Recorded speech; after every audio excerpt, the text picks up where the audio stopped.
Hello and welcome. My name is Ryan. And I'm Heather. And this is Confidence Through Cabaret. And we are here today to conduct a wonderful interview. With wonderful friends of the Confidence Through Cabaret community.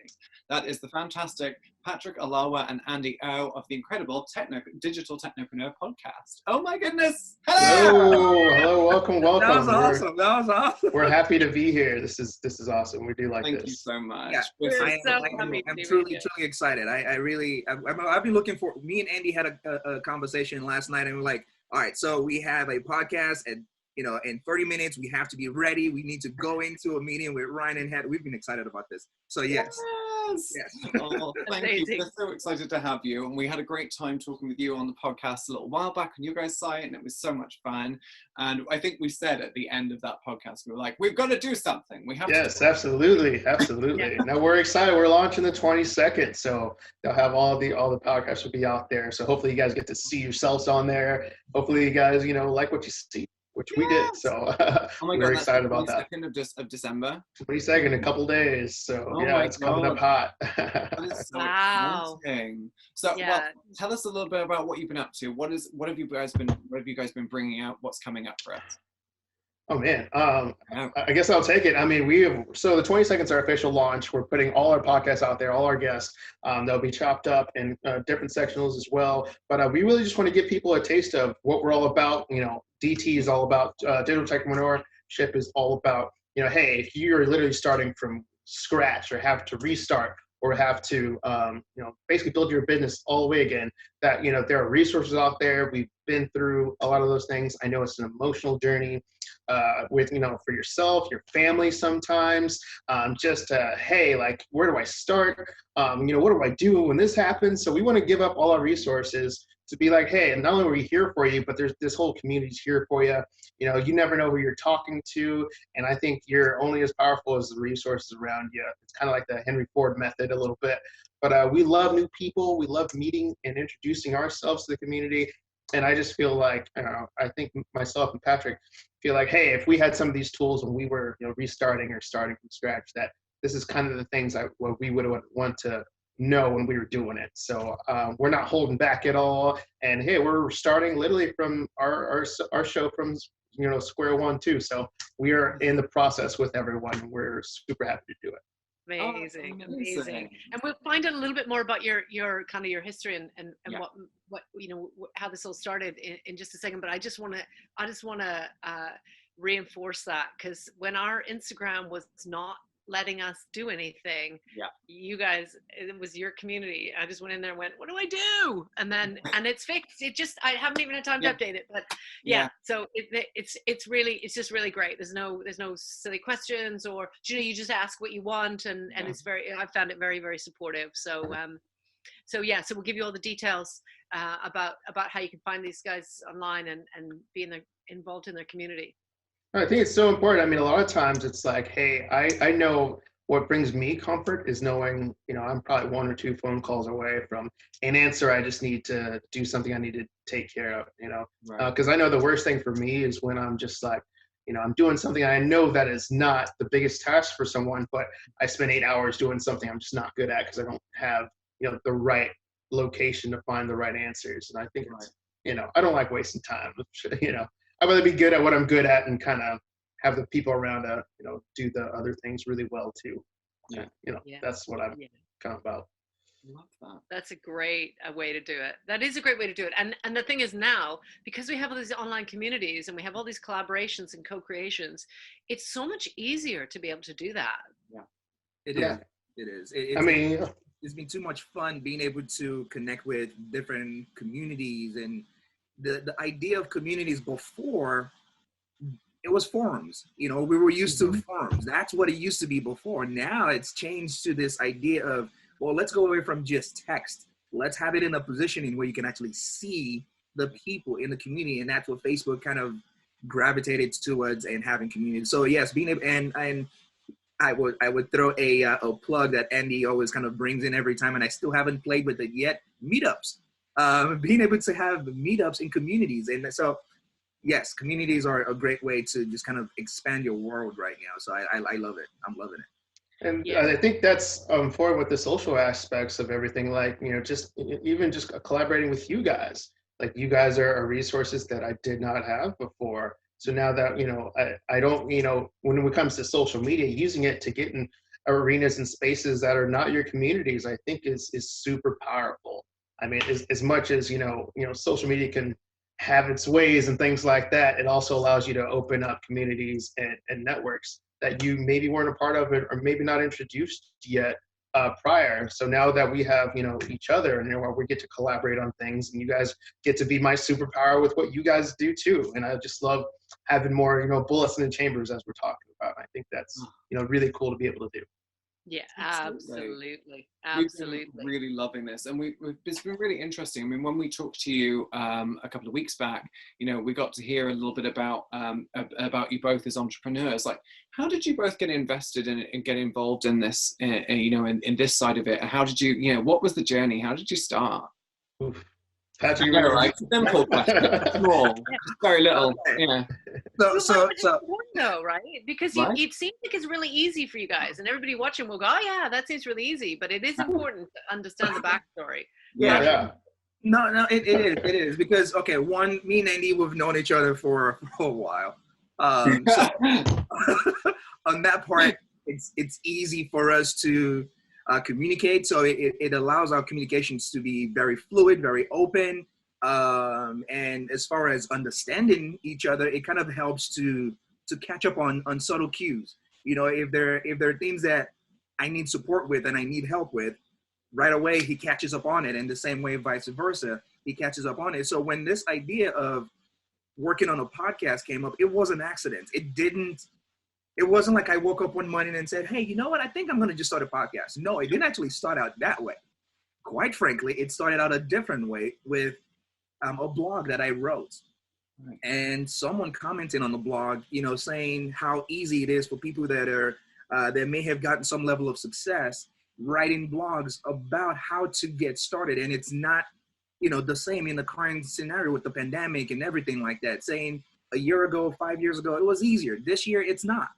And so I thought to myself, you know what? I know an area that I'm going to start from scratch again was, let me start with creating completely new content. And podcasting was 3 months ago. I knew nothing about podcasting. That's that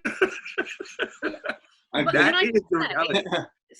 So we reposted your podcast that we did together in our community. Yeah.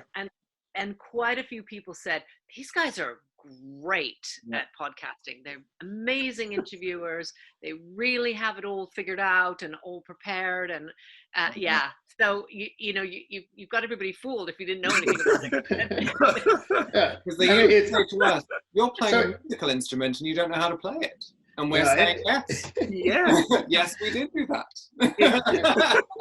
I mean, what's funny is, like, I've done podcasts and things before, but it's not about doing them. It's about finding your voice and your rhythm with it. Right. And, so, I mean, I did a brewery tour podcast when the people were always right next to me. So I could, it was different picking up cues that were maybe like a shoulder and eye inflection compared to doing that now in Zoom with a completely different topic. So, like, I do, as much as I have experience doing podcasts, doing it remotely and through Zoom with a different topic is its own little can of worms too. And then now you have to deal with, is this software, is it hitting correctly? With different sound, is the sound working out? Is it linking up with Facebook? Like, all that stuff makes Wait. We're supposed to do all that? Yeah, so it depends on what you're using, right? Neither of us have no idea how to do that. So I mean, it all depends on all that stuff that you need for your own self, and it brings its own different can of worms, but it's also its own journey, which makes it fun. And what's interesting about that Andy just mentioned right now is, with this whole process. Now, Andy had some experience working with podcasts and things like that. For me, it was completely brand new, which is why I had to reach out to him and say, "Hey, Andy, this is an idea that I want to just give this podcasting a try. I need the mentorship and guidance as we're going through it. And I can't do this by myself. You got to help me. You got to step into this game." And he did. He stepped right into it. And we, even what is it? I want to say we've gone through maybe 12 episodes in, a little over, I want to say 12 episodes in, and we still have to like give ourselves the buffer of like, okay, Facebook is going to screw this thing up. So we're going to try to make the mistake first before we go live. And so we still go through that process. And I keep saying to myself, you know what, the next episode we'll get this where it's like from the start, we get it right. But it's still that same way. And so we're just learning through it as we're going. And that's what's exciting about it, is you just have to just go and let the chips fall where they may, so to speak. Right. Like, I mean, I've had previous podcasts where we did probably like 2 hours minimum of just, hey, like, let's find a voice. Right. Like, let's find what works. And me and Patrick, I want to say we just did the first episode. We just did it. We just went, which I was like, okay. And, you know, what other way can you show up more authentically than doing it that way? You know, just doing it. You know, that's the. You know, myself and Heather have said quite a few times. You know, trying to be perfectly imperfect. You know, we show up as we mean to kind of continue, and it's like, did we do the video perfect the first time round? No, we didn't do it perfect first time round. Did we do it the last time round? No. No, but it's up there. And that's the important thing. It's not the time, like, I feel part of the big thing of this, and I'm wondering if you've kind of had that moment of as well. There's always that moment of like, if I don't do this perfect, if I don't do this right, I can't get it, I can't get it, it won't work, it won't be the thing. And then you post that perfectly imperfect version of yourself and you go, oh, and then things all just kind of slot into place. Things start to build. That's that moment of that's that moment of energy and creation. What's been your favorite kind of mistake, the mistake that actually led to you like learning something huge about what you wanted to do? Ooh, are you talking about with DT? With everything now. I'm asking big questions, but pretending they're tiny. Yeah. Wait, can we set one ground rule? No major therapy issues here. Oh, yes. What issues? No major therapy issues. Oh, no. What's the biggest mistake? I am not qualified. Patrick, you got one on deck? I mean, I something more that I would say where it's like I stopped trying to make things perfect would be really honestly going through this podcast scenario. Yeah. Is for so long I've been so used to the idea that I want to get everything to fit in this perfect mold before it's brought out to the world. And Andi just mentioned we're going to be having our podcast officially released on the 22nd, and most people prep up before that timeline. Most people are like, okay, so we are going to start a podcast. So what do we need to do? We need to do this. We need to do this. We just said, let's just get started. That was the most imperfect decision we ever made, or I've made, that I think of more recently, that it was just like, it worked out perfectly. It was a very imperfect decision where we just said, we didn't figure out, okay, how does it go out to the public? How do we do this? How do we do that? And we just like, you know what? Let's just start. We'll figure it out as we go. And that's what we did. We just decided to start, and that changed I'm a Virgo. Perfection comes in our proper genetics is perfection comes inside of it. So we always have to deliver perfection every time. So being able to do this over the past few months has been like, now I go into different situations now thinking like, oh, it doesn't even have to be perfect. I just need to know what the plan ideally sort of looks like and just go right into it. And it's been changing my business interactions more recently, actually, in that same ideology of it doesn't have to be perfect. I'm just going to go out there and I'll see how it works, kind of a thing. So yeah, that would be a more recent one. Yeah. Where that applies into. Yeah. And that applies to so much more than podcasts. That just applies to whatever it is that you want to be doing. No, I'm sorry. So you talked about mistakes, and I mean, that gave me like, a couple minutes to kind of realize what the heck I wanted to say. But I realized, I am, the way my brain works is like, I'm an Aries, so it's ready, fire, aim. And it's like, sometimes you fire and you're off target per se, but it allows, like, I'm really good at resetting and really good at, okay, that's where the target should be. Let's make this work. And I think I enjoyed that process a lot. And it allows me to like kind of, not create the puzzle, but finish the puzzle that I don't know exists yet. I kind of jump into things like, okay, there's the puzzle. There it is. Now let's make the parts fit. And I enjoy doing that. And I enjoy doing that, not on the fly, but like with enough information to make everything kind of be its own idea rather than coming to a situation with a specific ending in mind. I think that's what makes what I'm trying to get across happen more than often, is because there's a natural creative vibe towards it now. Now, when you're collaborating with someone, it's like, hey, let's build this together. And it's no longer my idea, which means that there's already agreement when things are created, which allows there to not have a reason for debate because it's made together, if that makes sense. So, I mean, I jump into things with the idea of, hey, let's have some background, let's have some education about it, but let's not necessarily have a specific ending to this. This is not for me to decide.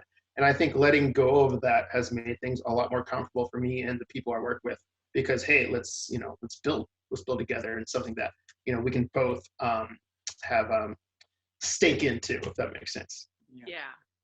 Yeah, there's a limitation if you set your ending. There is the having an idea of where you're headed and where and what you're trying to achieve, but that's very different than knowing that this is when it's complete, and this is when we know that it's done, because you miss out on the whole journey.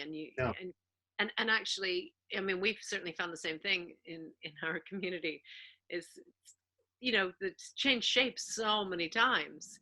And now we bake in our community. I don't know how that happened. We never thought that. It was not on the business plan. Not at all. Recently didn't catch our baking videos.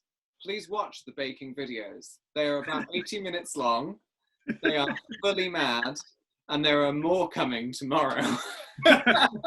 You guys are like baking like sweets and stuff? Well, no, we started out, somebody said that they felt that what made them feel confident. And we'll ask you the same question in a second. Yeah. But somebody, we asked our community members, where in your life do you feel confident? What makes you feel good? And somebody said baking, and they put a picture of their baking. And I said, oh, have you ever made a gingerbread house? It's coming up to Christmas. And then they said, no, but yeah, I have, but it never goes well. And then other people said, yeah, I want to try that. I've always wanted to. And now we somehow had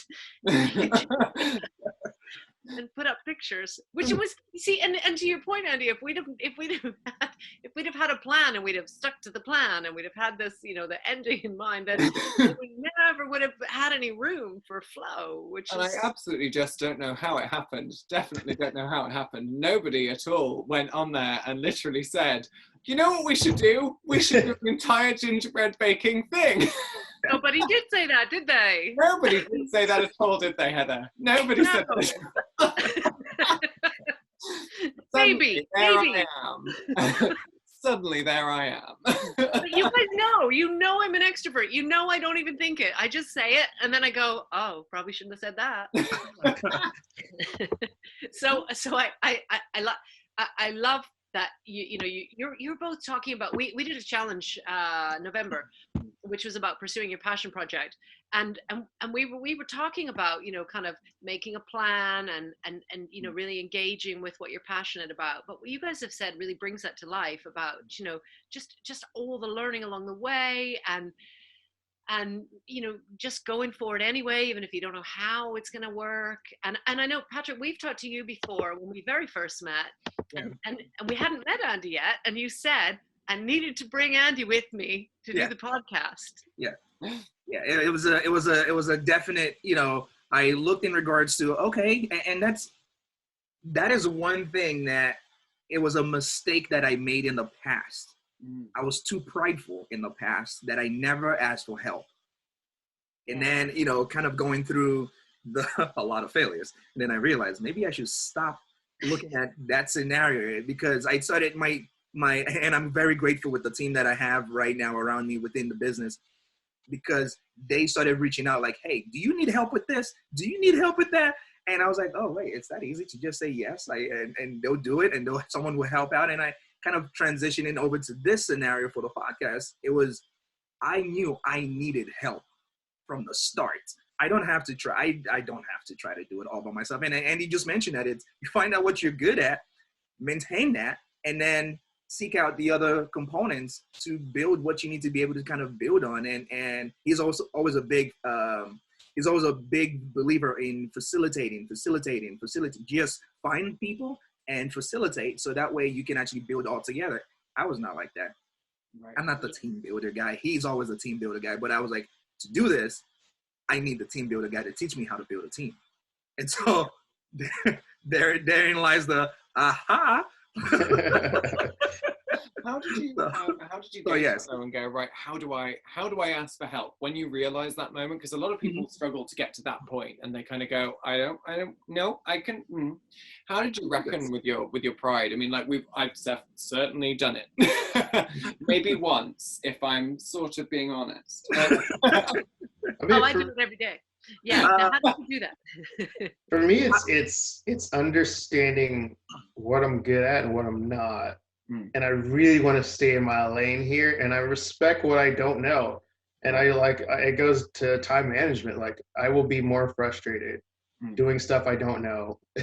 And because I love being creative, and I love staying in my world, and I love facilitating, and I love seeing things come in fruition. And I love what I do, and I love it a lot. So let me, I always will need to be in that space to do it. And I feel my frustration level and my anxiety level start to rise higher and higher as I start to venture out of my lane. I learned that it's not healthy for me to be in a space where I'm not sure what I'm doing. I'm unconfident, and then it's not going to happen the way I see things. So let me start to pass that off now. There's some wonderful people around me, and let them work. Let them have a part of your life too, and collaborate on stuff. Because I think collaboration is just amazing. It's kind of, I still wear it. Yeah, no, it truly is. Because I think for myself, it was in a way, failure. I put it in a frame of there's failing and then there's failure. Failure is when you don't learn from something.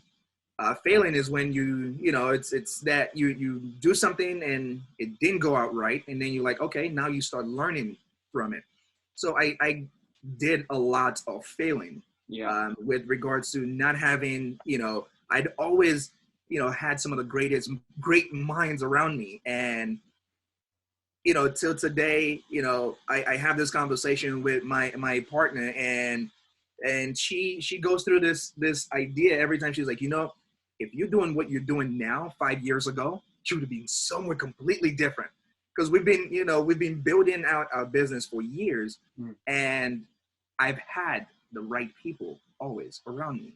Right. I just didn't work with them in the right way because of pride. And so it just took a lot of failing to realize. I was like, oh, maybe I should stop being this guy that knows everything and think I can do everything, because it's a challenge. I'm like, yes, I can do this. No, you can't do everything. You can do it, but you can't do it into the caliber that someone else can. And so and I started learning how to, unplug a little bit of that pride. And yes, it was a big pride that I had to kind of chisel off a little bit of. And so it really helped. It really helped me mentally get through, a lot of that stuff as well. It really did help me in that sense. Yeah. Amazing. Advice. It is good advice. I think it's you hear these things like, just accept help or ask for help, and we all understand it and go, yeah, that sounds easy, but it's not. It's not. It really isn't. No. I think if we could just quickly end this one and restart the new one, that would be amazing. We shall join you again shortly. Okay. Okay. So have everybody got the new link? Yep, I'll just click on it. And, Fabulous. Yep. Cool. I will speak to you in a sec. All right, sounds good. Okay, welcome back to the pod. We are back to the pod with the wonderful Andi and Partick. Thank you so much for joining us again today. We really appreciate it. It's been such a pleasure speaking with you. So we have some intriguing questions for you. Well, before we do that, can we just find out? So we have done. we mentioned before that we had done a Pursuing Your Passion Project challenge. We also did what was called All Caps Challenge, which we talked to you about before, which was your character avatar persona. And one of the things we talked about was having something that informs your confidence, that makes you feel more confident. So when I'm in my workspace, it's a business suit and makeup and so on. My pink lipstick is always my confidence go-to. Ryan chose a dead rose during the challenge. Enough said. Dead rose. A dead rose. I know. My room was filled with them. Well, Okay. and that we don't judge, but anyway, it's cool. Okay. Don't judge me. I have bad decor. So Patrick, what would your confidence item be?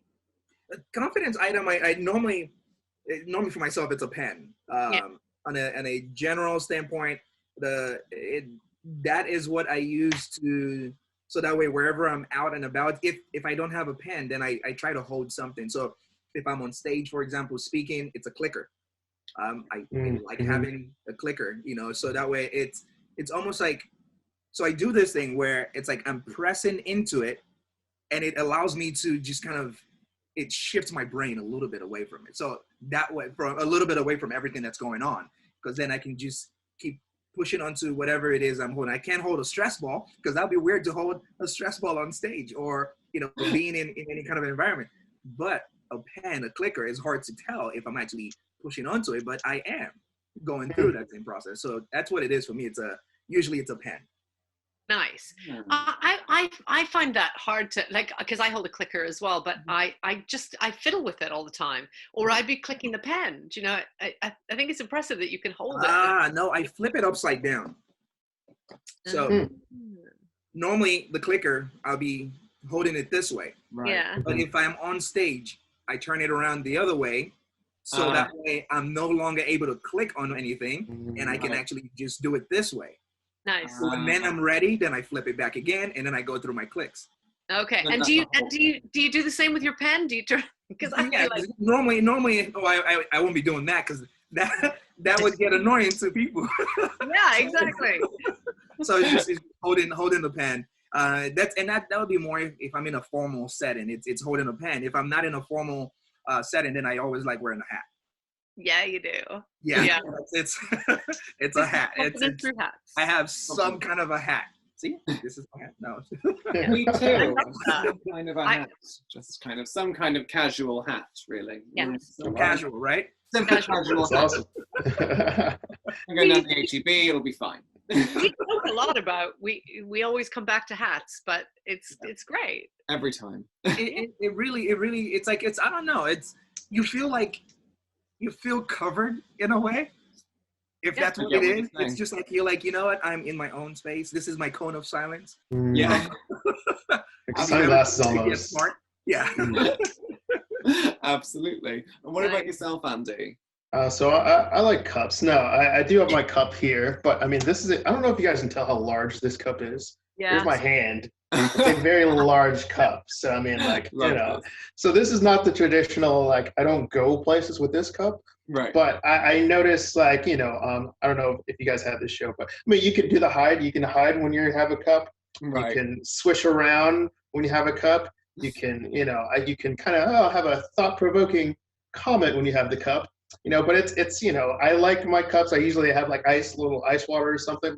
But once the cup is, out of water, I just like swishing around. I like the feeling of the ice just swishing around. It just gives me, I don't know, just enough sensation that I can, I can distract with it if I need to find a quick joke or a quick transition during a conversation when I'm looking for something else to talk about, or, looking for, a quick transition to, switch to, some other conversation that I need to have. Maybe I'm trying to, quote unquote, make a friend as I'm doing a business deal, or, quote unquote, maybe they're just talking too much and I'm just like, oh, what, I can use some more water, transition period. Like, I use my cup in such a variety of ways, but I get to blame it on the cup. I don't have to blame it on the situation. And it's as minuscule as the cup is and seems like, it allows just enough transition for me to wiggle in and out of situations so you don't lose all flow. I mean, once things stop flowing for me during conversations, when I can get awkward, and I'm just kind of like, I hate that part of sitting and waiting for the transition and kind of like you're playing jump rope, just trying to just wait for the breaking point where I can say, oh man, yeah, I'm out of water. And I swish it around, and oh, now all of a sudden the other person, you know, their eyes are attracted to the cup, and oh, let me get you some water. And they come back, and then we can get back on point. Right. Let's go back to how we need to get here, you know, because a lot of times, as much as I love people and I love talking, sometimes, you know, you have a time element, or you got to get stuff done or what have you. But like, you know, I feel like cups are, you know, and when I get really shy, sometimes it's just, you know, it's right here. And I get to hide behind my cup again and, you know, just hide away from the world. So that is my power source is my cup. Not like I said, not as big as this, but you know, I usually like something. A series of different mugs that got larger and larger. Exactly. Until it gets like this big, I'm just like, here we go. I'm just drinking out of my. Maybe one day, but no. I used to, even when I had the formal desk when I was in LA, I had this tea maker where it was this. All right, so it would brew, right? It would be like something that was about this big, to be honest. But like, and then what you would do is there'd be like a cup. Actually, I have 2 cups here. Don't ask me why. So, all right, so this one would hold like all the tea, right? And you put the hot water in the tea in it, and then brew in there. And then it had a little spout that connected right into the bottom portion. So when you put it over it, it'd pour into your glass. But I would do this like mid-meeting and just like do it with a straight face. And I have clients in front of me just like looking at it. And I'm just like still having directly talking right in their eyes. And just watching them be memorized by the tea. And I'm just like, yep, I got you. But it'd be my own personal, just like, you know, my own personal laugh that they didn't know they were in on the joke. But yes, it was ridiculous. And I knew I was being ridiculous, but I'm still making tea. And because I talk all day, I kind of need the tea too. But but it was fun. You had to keep it fun. and it's rehydrating. What more? Yes. Yeah. You know. Yes. Yeah, true. Well, and we talked with you before about, you know, kind of introversion and extroversion, and I think, you know, for those of us with more introverted energy, it's a great kind of prop to be able to just sort of go, and then you take and it buys you time.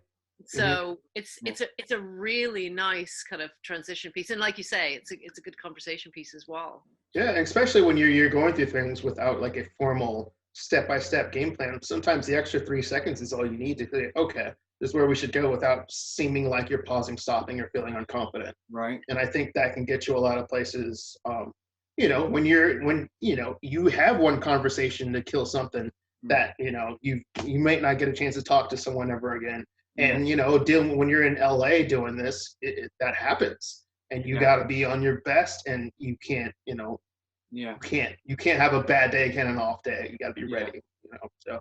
And that's the same in pretty much every single walk of life. I mean, there's always that moment when you're trying to sort of, like, if you're incorporating something like that, there's, you know, it's a way of transitioning you through into that next phase of what you're doing. It's helping you facilitate that. It's exactly the same on stage. You know, the reason we still talk about this is because, you know, we use props on stage all the time to kind of help us, you know, in the creation of an act. You know, there's any number of times when I've used, or performers have used, you know, feather fans or anything like this, you know, to create and build acts. And the reason you do that is you're telling a story, and that helps you facilitate that story.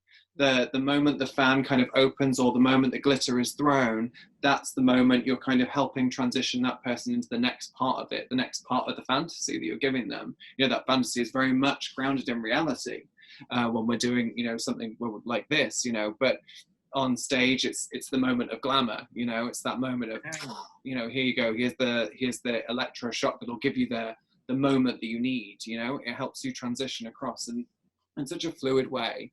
It's really interesting, because I never think about this stuff, right? You know, in the sense of, you know, the confidence item that you get to work with or think. I never thought about that, but it's just, it's interesting as you bring it up. It's like, yeah, that is how it kind of structures in my head, and how I have to use something. I need something around me to get that all right, now I am completely grounded. So if I'm not in my element, this puts me back in my element back again. So it's very interesting. I would love to now, I love the idea of us now all having our different things. It's just me with a dead rose that's half broken, walking around like, I'm fine. I'm fine. Yeah.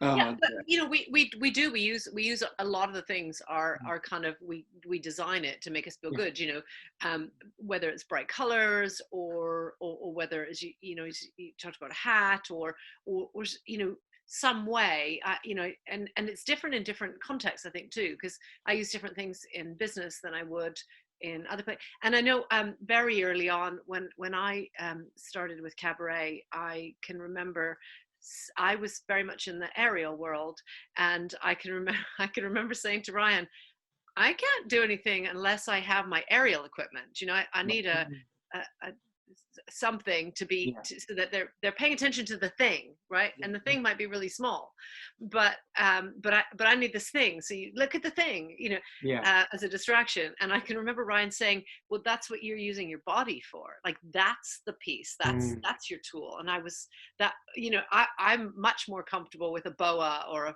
fans or something that's just like a prop, rather than, you know, having ourselves, because it's very vulnerable to do that, you know, and so it doesn't surprise me that, you know, you kind of go, oh, well, I can hide behind my cup, you know, but we do it in little micro ways. Yeah. It's the introvert comes out in weird ways, and I try to keep it as normal looking as possible, but it comes out. You know, it's just who I am. I think the stuff that comes out that isn't normal is the best part of it, because that's always that's the bit that kind of really gives you that connection to that person. Do you know what I mean? It's that That's the man who chose a dead rose. Just just saying. You must be familiar with Tim Burton, not Horton. Yeah, exactly. It's very full fantasy of that.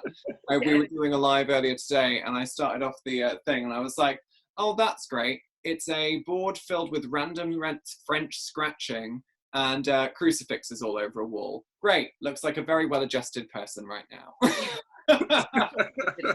It didn't at all. It didn't at all, and it only got worse when I joined with reindeer antlers. It was the whole thing. But it does make us feel. It does make us feel, and that's why, you know, we've played with musical instruments, and we've had hats, and we've done all kinds of things. But it does make us feel like a different kind of persona almost. It's like challenging that energy and channeling it through, right? Right. So let's do some quick fire questions. You don't have time to think about this. So Andi. If you were using a prop on stage, as in a cabaret piece, so not your mug, what would you be using? Probably a cane. Oh, that's what I was gonna say. I was ready for that. I've got I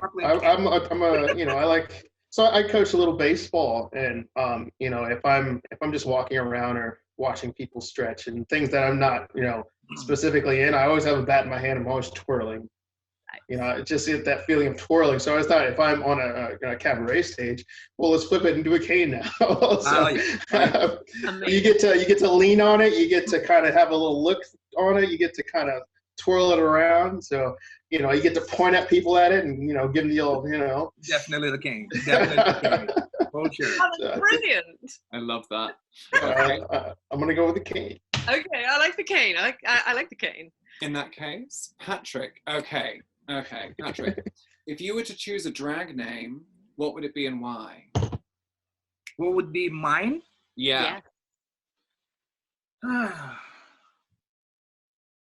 I never thought about this. No. See the questions, things, the wonders of Confidence to Cabaret. Yeah. So you've obviously heard lots of drag names in in kind of, you know, various ways. I mean, in RuPaul's Drag Race, it comes up, and we've talked about Dis as his name. I'm also Helen, which is a whole thing. I Helen back, which is a whole different thing. There's different characters that come out with that. What's your drag name? Newton. Newton. Yeah. I like this. Why Newton? So Newton was a name that I picked. There were two names, Duke and Newton. Okay.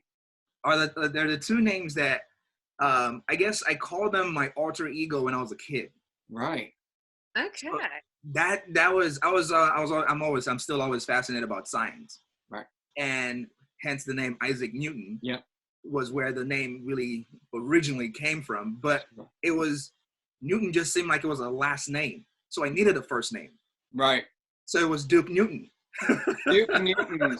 Oh, okay. Amazing. Duke Newton. So that was something that it was just an alter ego. It's like I had emails back then with that. At a point, I actually drew like a tag version of what it would look like if that name was tagged somewhere. Oh, and before we get done, I would draw it on paper so you guys can see because it's etched in it. I'm excited. Is this going to be, this is it now. This is the first step into Cabaret land. This is how it happens. You've got the cane, you've got the name, it starts here. There we go.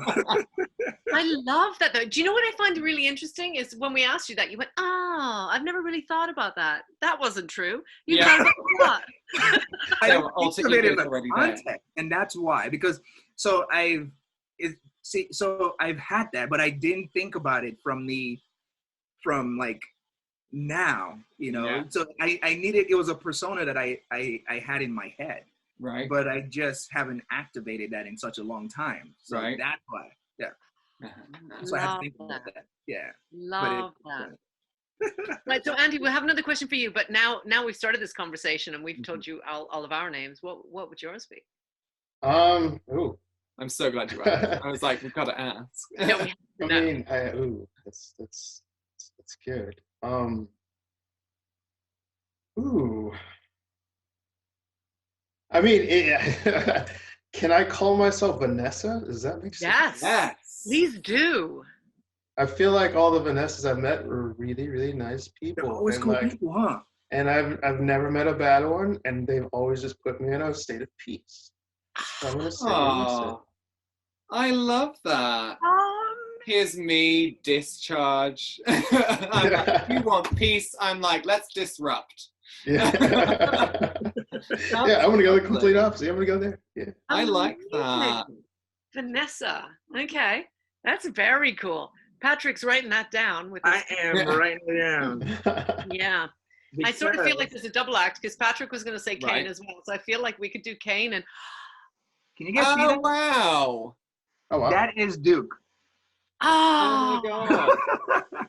So when I initially had this in mind, this is what I thought Duke looked like. Or if there was a persona drawing or writing of the name.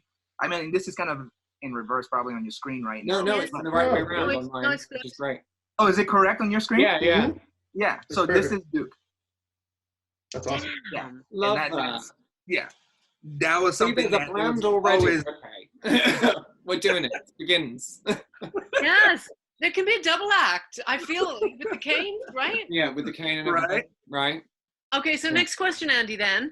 What's your cabaret music? Can I go with jazz? Is that too open? You can have anything you want.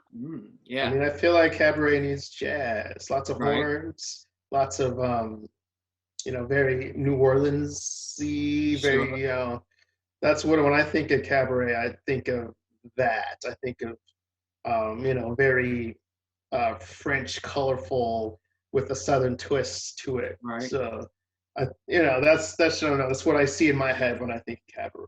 So, there you go. Love that. Big jazz band. Yes. Any particular tune that comes to mind, or just in general? Is this Patrick? I'm sorry. Yeah.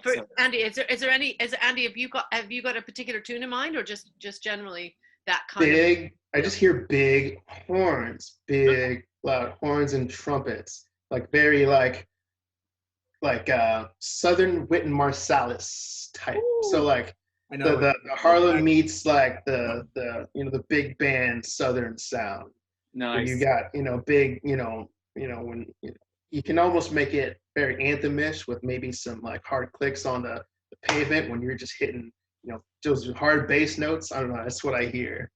Oh, I'm fully in. I'm fully on board. I'm totally in it. I'm like, okay, and you've got the cane, and you can. Yes. Oh! And you can make the cane sounds and get a little extra beat to it, like all the above, right there. For sure. It's amazing. And Patrick, you have to answer that. You have to. That will actually be. That's fully the question. Mine isn't. It's not even relaxed. Mine is dubstep. There is nothing wrong with that. No. If on my end, it's so when I need to relax and think and stuff like that, I like to have like a lo-fi, like super low-key hip-hop, like just really subtle beats. Right. However, if Duke was going to be the one responding to that, that would piss him off. So yeah. He wants that boom moment. So it's a little bit more louder than that. It's a lot more like the dubstep. I didn't even know dubstep existed when this name came up, and then when the dubstep became a thing, then I was like, oh, this is totally that personality for it. So you're talking to two people from Bristol, the home of dubstep. Oh, that's right. Yeah, we were literally the home of dubstep. It was trip hop and dubstep were the two. Yeah, trip hop was a big one. Yeah. Yes. Oh, that's wonderful. Oh, I'm excited. Oh, this is fun. We're creating a whole act now. This is awesome. Exactly. So the next question should probably be, when you start the cabaret at 7 p.m. this Thursday, are you going to be ready? And surprise, we have your music all queued up. We turn up at your doors inexplicably. We're late. Smoking an entire pack of Marlboros. We're late! Oh my goodness. Oh my goodness. Thank you so much, both of you, for joining us today. It's been such a pleasure to have you on the cast. Oh, no worries. This was really fun. I had a blast. I love going out of my element with, especially some people that are really, really fun, doing some really great stuff. Yeah. This is too much fun. I love this. Thank you. It is too much fun. It is too much fun. So where can we find you? How does our community find you? Andy. So, for myself, you can find me personally at Andio's stream, and I'm at Twitter. I'm mostly on Twitter with that. The YouTube's not up because all my SEO is getting done with that, and they're putting all the special words and phrases in there. But if you guys want to talk to me directly, DM me. The Insta and the Twitter are the go-tos for me. Nice. Thank you. And for myself, sorry. I was switching personality. He's gone now. I was switching back to personality. Duke will be at the thing at 7. I had to let go of Duke so I can come back to Patrick again for a second. Right. No, as far as myself, I would say definitely Instagram would be my ground. Instagram and Facebook, those would be my playground that I would easily get connected with. But something more so stronger for both myself and Andy right now would be the DT community on Facebook. So we have the Digital Technopreneur community for online creators would be the Facebook name. Someone else try to create. Yeah, we'll let them know. No. Yeah. But there's only when you research that on Facebook, you'll find us Digital Technopreneur, which is sort of like techno and entrepreneur without the entre part. So it's just Technopreneur community, and that's where they'll easily find both of us at the same time. That would be the community where to find both of us. And send us a message. Come in. Hello. Yes. And you're live every week. Yeah. We're live every week. That is correct. Live and direct. Yeah. And every week we're on live. You're fully launched, right? Yeah. 22nd. So yeah, we're going fully launched 22nd. We're going to have a Christmas episode. Be on the lookout for that. Ooh. Yes. We're going to drop some hints to some special guests. Wink, wink. 2 people here in front of us, yeah. We'll see. No, but look out for the Christmas episode, the 22nd, full launch, and just a whirlwind of new and bigger, better guests. not better, but like bigger. Yeah, I I was mean, gonna say. you know what I mean by that. More guests, I am more furious guests, and mad. more mediums, more guests. Starring Duke Newton and Vanessa. Yeah, right. We're gonna have, we want to add to the community, so there's more resources for people doing some really cool stuff. Yeah. So, and now we just talked to a biochemist today. Oh my goodness, Oh, he's trying to save the world with some CO2 gas. So, and some wow. kelp exercises. So, we talked to whirlwind people, and we're just so, honestly, I'm so excited to just be working with Patrick. We got a whirlwind of stuff on the plate going on for the next couple of weeks. Lots of good stuff coming up on that regards, definitely. Yes. And where do we find your podcast? The podcast will be live and going through Spotify, Apple. It's not live yet. It will go live on the 22nd. Yeah. But yes, they'll be able to find us wherever they find their podcasts. It will be there. We're going full on every media outlets that we can find ourselves. We're in it. Brilliant. And it's also Digital Technopreneur? That is correct. Good. Okay. Right. We'll put all the links in the group. Yeah. Because, we'll put all those, yeah. That's, yeah.